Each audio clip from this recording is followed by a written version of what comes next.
ओम नमः शिवाय। शिव जी सदा सहाय। ओम नमः शिवाय। गुरु जी सदा सहाय। संगत जी, आपको पता है जो नई नई संगत जी जुड़ी है वो कहते हैं ना कि गुरु जी कहते हैं कि सत्संग में आके चुप बैठो, किसी से बात मत करो, सेल फोन का यूज़ मत करो। संगत जी और गुरु जी एक बात कहते हैं कि कभी भी चुगली चर्चों में ध्यान मत दो। कोई अगर किसी की चुगली सुनता है, कोई अगर किसी की चीज़ें सुनता है तो संगत जी उसको बहुत परेशानी होगी, क्योंकि उसके बुरे कर्म वो अपने सर ले रहा है और अपने अच्छे कर्म खराब कर रहा है।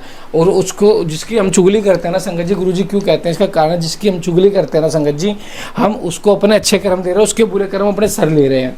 ये एक कहानी मैंने आपको बताई थी, मैं फिर से बताता हूँ। कई एक राजा था जो डेली लंगर प्रसाद करवाता था।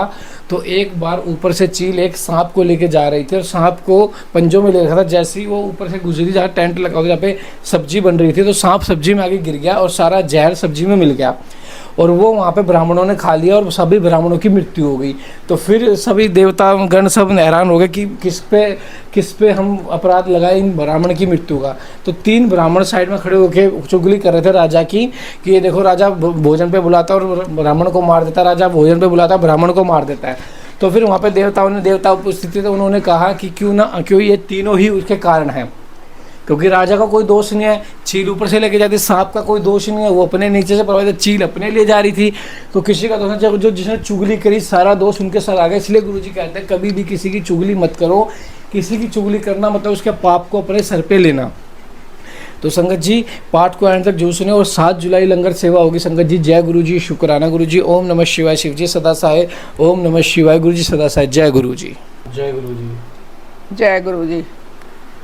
शंखचूड़ का असुर राज्य पर अभिषेक और उसके द्वारा देवों का अधिकार छीना जाना, देवों का ब्रह्मा की शरण में जाना, ब्रह्मा का उन्हें साथ लेकर विष्णु के पास जाना, विष्णु द्वारा शंखचूड़ के जन्म का रहस्य उद्घाटन और फिर सबका शिव के पास जाना और शिव सभा में उनकी झांकी करना तथा अपना अभिप्राय प्रकट करना। संत कुमार जी कहते हैं कि महर्षि जब शंखचूड़ तप करके वर प्राप्त कर लिया और वह विवाहित होकर अपने घर लौटा, तब दानवों और दैत्यों को बड़ी प्रसन्नता हुई। वे सभी असुर तुरंत ही अपने लोक से निकलकर अपने गुरु शुक्राचार्य को साथ ले दल बनाकर उसके निकट आए और विनयपूर्वक उनसे प्रणाम करके अनेकों प्रकार से सादर प्रदर्शित करते हुए उसका सत्वन करने लगे।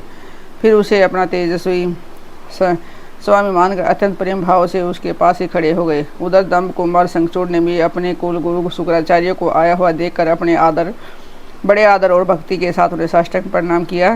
तदंतर गुरु शुक्राचार्य ने समस्त असुरों के साथ सलाह करके उनकी सम्मति से शंखचूड़ को दानव तथा असुरों का अधिपति बना दिया। दम्भपुत्र शंखचूड़ प्रतापी एवं वीर तो था ही, उस समय असुर राज्य पर अभिषेक होने के कारण वह असुरराज विशेष रूप से शोभा पाने लगा। तब उसने सहसा देवताओं पर आक्रमण करके वेगपूर्वक उनका संहार करना आरंभ कर दिया।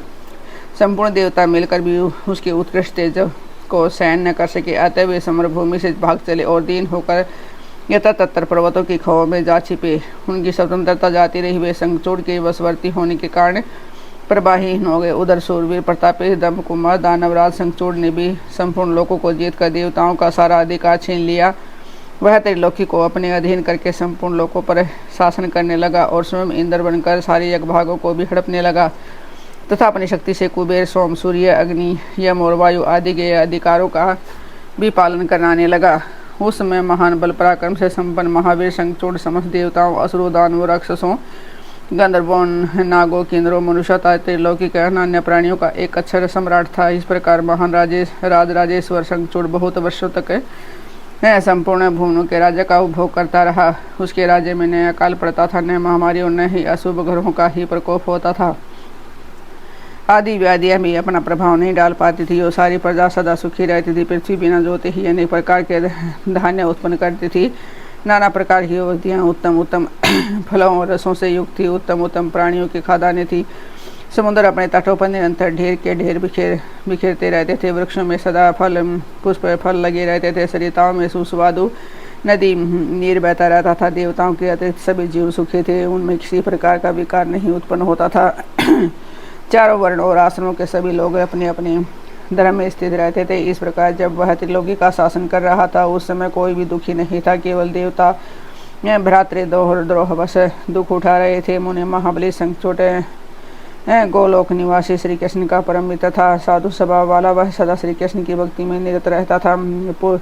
पूर्वाशाप वश उसे दानव की योनि में जन्म लेना पड़ा था, परंतु दानव होने पर भी उसकी बुद्धि दानव की सी नहीं थी। प्रिय व्यास जी तदनंतर जो पराजित होकर राज्य हाथ से धो बैठे थे वे सभी सुरगण ऋषि परस्पर मंत्रणा करके ब्रह्मा जी की सभा को चले। वहां पहुंचकर उन्होंने ब्रह्मा जी का दर्शन किया और उनके चरणों में अभिवादन करके विशेष रूप से उनकी स्तुति की। फिर आकुलतापूर्वक अपना सारा वृत्तांत उन्हें कह सुना। तब ब्रह्मा उन सभी देवता तथा मुनियों को ढाढ़ से बांधकर उन्हें साथ ले सत्पुरुषों को सुख प्रदान करने वाले बैंकुट लोक को चल पड़े। वहां पहुंचकर देवगणों सहित ब्रह्मा ने रमापति का दर्शन किया। उसके मस्तक पर किरीट सुशोभित था, कानों में कुंडल झलमला रहे थे और कंठे वनमाला से विभूषित था। वे चतुर्भुज देव अपनी चारों भुजाओं में शंख, चक्र, गदा और पद्म धारण किए हुए थे। श्री विग्रह पर पीताम्बर शोभा दे रहा था और सनन आदि सिद्ध उनकी सेवा में नियुक्त थे। ऐसे सर्वव्यापी विष्णु की झांकी करके ब्रह्मा आदि देवताओं तथा मुनीश्वरों ने उन्हें प्रणाम किया और फिर भक्तिपूर्वक हाथ जोड़कर वे उनकी स्तुति करने लगे। देवता बोले, सामर्थ्यशाली बैंकुट अधिपति, आप देवों के भी देव और लोकों के स्वामी हैं, आप त्रिलोकी के गुरु हैं। श्री हरि, हम सब आपके शरणापन्न हुए हैं, आप हमारी रक्षा कीजिए। अपनी महिमा से हैं कभी जोत न होने वाले ऐश्वर्यशाली त्रिलोकेश, आप ही लोकों के पालक हैं। गोविंद, लक्ष्मी आप में निवास करती है और आप अपने भक्तों के प्राण स्वरूप हैं, आपको हमारा नमस्कार है। इन इस प्रकार स्तुति करके सभी देवता श्री हरि के आगे रो पड़े। उनकी बात सुनकर भगवान विष्णु ने ब्रह्मा से कहा। विष्णु बोले, ब्रह्मण, यह है बैंकुट योगियों के लिए भी दुर्लभ है, तुम यहाँ किस लिए आए हो? तुम पर कौन सा कष्ट आ पड़ा है? यह यथार्थ रूप से मेरे सामने वर्णन करो। संत कुमार जी कहते हैं कि मुने श्री हरि का वचन सुनकर ब्रह्मा जी ने विनम्र भाव से सिर झुकाकर उन्हें बारंबार प्रणाम किया और अंजलि बांधकर परमात्मा विष्णु के समक्ष स्थित हो देवताओं के कष्ट से भरी हुई शंखचूड़ की सारी करतूत कह सुनाई। तब समस्त प्राणियों के भावों के ज्ञाता भगवान श्री हरि उस बात को सुनकर हंस पड़े और ब्रह्मा से उस रहस्य का उद्घाटन करते हुए बोले। श्री भगवान ने कहा कि कमल योनि में शंखचूड़ का सारा वृत्तांत जानता हूँ। पूर्व जन्म में वह महातेजस्वी गोप था जो मेरा भगत था। मैं उसके वृत्तांत से समझ रखने वाले उस पुरातन इतिहास का वर्णन करता हूँ, सुनो। इसमें किसी प्रकार का संदेह नहीं करना चाहिए। भगवान शंकर सब कल्याण करेंगे। गोलोक में मेरे ही सब रूप श्री कृष्ण रहते हैं। उनकी स्त्री श्री राधा नाम से विख्यात है। वह जगजनता प्रकृति की प्रमोत्कृष्ट पांचवी मूर्ति है। वही वहाँ सुंदर रूप से विहार करने वाली है। उसके अंग से अद्भुत बहुत से गोप और गोपियाँ भी वहाँ निवास करती हैं। वे नित्य राधा कृष्ण का अनुवर्तन करते हुए उत्तम उत्तम क्रीड़ाओं में तत्पर रहते हैं। वहीं गोप इस समय शंभु की इस लीला से मोहित होकर शापवश अपने को दुख देने वाली दानव योनि को प्राप्त हो गया है। श्री कृष्ण ने पहले से ही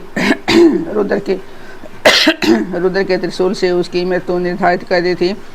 इस प्रकार वह दानव देह का परित्याग करके पुण्य कृष्ण पार्षद हो गए जाएगा। देवेशी ऐसा जानकर उन्होंने भय नहीं करना चाहिए। चलो हम दोनों शंकर की चरण में चलें, वे शीघ्र ही कल्याण का विधान करेंगे। अब हमें तुम्हें तथा समस्त देव को निर्भय हो जाना चाहिए। संत कुमार जी कहते हैं कि मैंने जो कहकर मैं ब्रह्मा सहित विष्णु शिवलोक को चले। मार्ग में वे मन ही मन भक्त वत्सल सर्वेश्वर शंभु का स्मरण करते जा रहे थे। व्यास जी इस प्रकार वे रमापति विष्णु ब्रह्मा के साथ उसी समय उसे शिवलोक में जा पहुँचे जो महान दिव्य निराधार था, भौतिकता से रहित है। वहाँ पहुँचकर उन्होंने शिव जी की सभा का दर्शन किया। वह ऊँची एवं उत्कृष्ट प्रभाव वाली सभा प्रकाश युक्त शरीर वाले शिव पार्षदों से घिरी होने के कारण विशेष रूप से सुशोभित हो रही थी। उन पार्षदों का सुंदर रूप कांति ऐसे युक्त महेश्वर के रूप से सदृश था। उनकी 10 भुजाएं थी, 5 मुख और 3 नेत्र थे।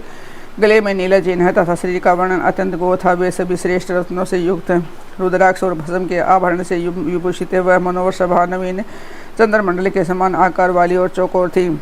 उत्तम उत्तम मणियों था हीरों से सजाई गई थी। अमूल्य रत्नों के बने हुए कमल पत्रों से सुशोभित थी। उसमें मणियों की जालियों से युक्त गवाक्ष बने थे जिससे वह चित्र विचित्र देख रही थी। शंकर की इच्छा से उसमें पद्मराग मणि जड़ी हुई थी जिससे वह अद्भुत सी लग रही थी। वह समयंत कमनी की बनी हुई सैकड़ों सीढ़ियों से युक्त थी। उसमें चारों ओर इंद्रनील मणि के खंभे लगे थे जिन पर सर्वर्ण सूत्र से गठित चंदन के सुंदर पल्लव लटक रहे थे जिससे वह मन को मोह लेती थी। वह भली बातें संस्कृत था, सुगंधित वायु से सुवासित थी।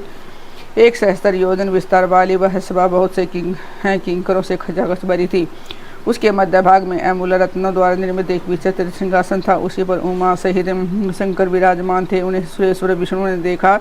वे तारकाओं से घिरे हुए चंद्रमा के समान लग रहे थे। वे किरीट कुंडल और रत्नों की मालाओं से विभूषित थे। उनके सारे अंग में भस्म रमाई हुई थी और वे लीला कमल धारण किए हुए थे।